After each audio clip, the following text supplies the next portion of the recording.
Pemirsa, konsep minimalisme juga bisa diterapkan di dunia digital.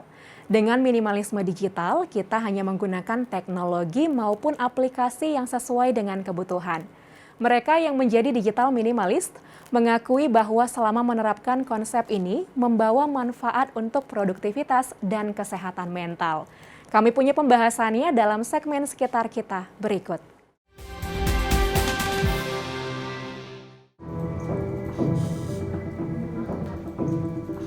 Pemirsa, sadar tidak bahwa waktu kita banyak terbuang untuk kehidupan online seperti media sosial? Kehidupan nyata di depan mata kerap terabaikan. Kita pun lupa untuk terhubung dengan diri. Distraksi teknologi yang terlalu luas ini juga punya dampak buruk, sebab tidak semua orang memiliki saringan mumpuni untuk memilah informasi yang bermanfaat bagi dirinya. Alhasil, berimbas pada kesehatan fisik dan mental. Pikiran menjadi sulit fokus dan cenderung negatif, perasaan sering cemas, lelah mental, juga depresi. Jika begini, bagaimana teknologi digital dapat membantu kita menjadi manusia yang lebih produktif?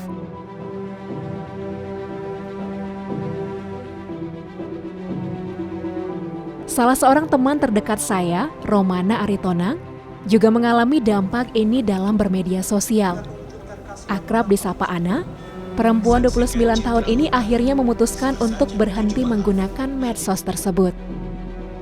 Sebagai penyintas gangguan kecemasan umum, ia ingin mendapatkan kesehatan mental yang lebih baik dengan kehidupan online yang lebih sederhana. Ana lebih terhubung dengan diri, menjadi lebih tentram dan damai. Selama beberapa waktu ini berhenti menggunakan media sosial, kakak merasakan apa manfaatnya kalau ke diri kakak sendiri? Manfaatnya yang pertama bisa lebih terorganisir ya dari sisi waktu. Kedua, lebih punya ruang untuk menikmati masa sekarang. Itu mungkin salah satu kesulitan ya kita dalam menghadapi hari-hari, karena kecenderungannya kan memikirkan yang lalu atau mungkin mengkhawatirkan yang ke depan gitu. Sehingga dengan mengurangi ini, setidaknya itu bisa membantu saya untuk bisa menghidupi masa sekarang gitu, yang bisa saya jalani realnya nyatanya seperti ini. Saya juga belajar untuk menonaktifkan notifikasi, jadi tidak terkontrol oleh pesan-pesan yang masuk, tapi saya yang belajar untuk mengendalikan waktu-waktunya ya, atau istilahnya mengelola waktu-waktunya kapan saya harus menggunakan itu dan membuka itu gitu. Mungkin pengalihannya itu adalah dengan melihat akun YouTube untuk nonton ataupun mencari informasi yang tapi lebih fokus gitu. Jadi apa yang kita butuhkan itu jadinya menjurus ke situ gitu, atau ya mengisinya, mengalihkannya dengan membaca buku atau mungkin mencari kegiatan alternatif yang lain. Ya sudah, kalau misalnya ada waktu kosong tidak mengerjakan apa-apa, ya cukup dengan diam, melihat-lihat sekitar, menikmatinya, ya itu sudah cukup sih gitu. Dan itu menjadi satu waktu teduh ya gitu. Jadi lebih bisa meng-cross check juga apa yang sudah dijalanin sebelumnya. Apa yang Ana lakukan merupakan bagian dari minimalisme digital. Dalam buku Digital Minimalism, Choosing a Focused Life in a Noisy World, Cal Newport, sang penulis, mendefinisikan digital minimalism sebagai sebuah filosofi penggunaan teknologi digital, di mana seseorang memusatkan waktu online-nya hanya pada beberapa aktivitas yang telah ia pilih dengan cermat dan membawa manfaat optimal serta nilai tambah bagi dirinya. Konsep ini juga dijalankan oleh Miranda Agustin, pelaku hidup minim sampah. Untuk punya kualitas hidup yang optimal, ibu dari 2 anak ini menyaring segala informasi yang masuk ke dirinya. Ia ikuti akun dan pilih informasi yang paling punya manfaat untuk hidupnya. Ia juga menjadwal kapan harus membuka media sosial. Dengan digital minimalism, Miranda juga punya kepekaan untuk lebih mindful ketika membagikan informasi kepada pengikutnya di media sosial. Ia selalu tanya diri, apakah informasi yang akan ia bagikan punya manfaat atau malah membawa trigger negatif untuk orang yang mengonsumsinya.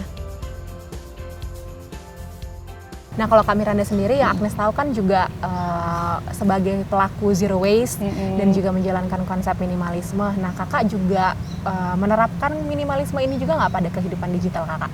Pasti, karena ujung dari awal kita belajar kayak hidup minim sampah, pada akhirnya secara tidak langsung kita dituntun ke hidup yang paling sederhana, minimalis gitu, untuk tidak terikat dengan banyak barang, tidak menumpuk barang, kemudian hidupnya itu pokoknya tidak tergantung sama benda-benda, kebendaan gitu.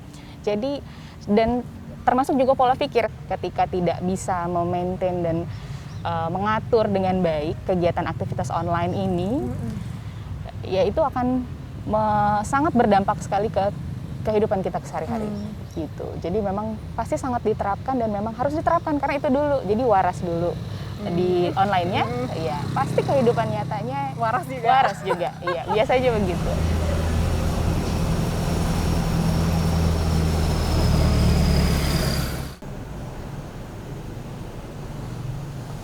Psikologi juga mendukung agar konsep beberes digital atau digital declutter ini diterapkan bagi seseorang yang mendambakan kembali ketenangan, kejernihan pikiran, serta hidup yang lebih fokus dan produktif.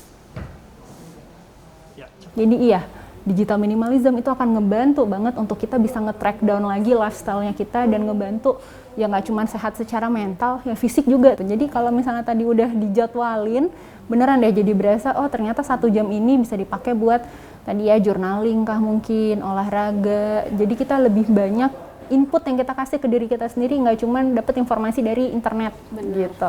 Nah jadi kalau sama diri sendirinya udah lebih bisa ngontrol, lebih enak gitu, dapat pemuasan tentang diri sendiri karena lebih ngerti. Nah akhirnya kita jadi punya energi juga untuk berkontribusi buat sekeliling.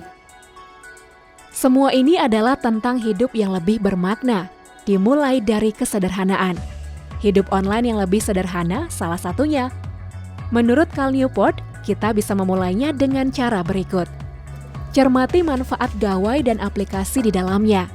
Coba tanya diri, apakah aplikasi ini punya manfaat besar dan menambah nilai dalam hidup?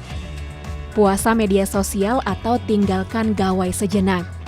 Bisa sehari, seminggu, atau 30 hari. Buat jadwal untuk mengonsumsi media sosial.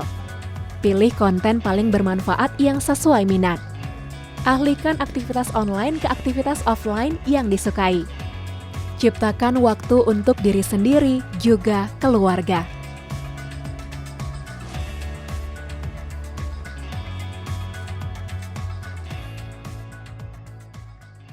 Sekian program Bingkai Sumatera. Jaga diri Anda dengan menerapkan protokol kesehatan 5M dimanapun Anda berada. Tetap semangat menyebarkan kebaikan. Saya Agnes Sinambela pamit. Sampai jumpa.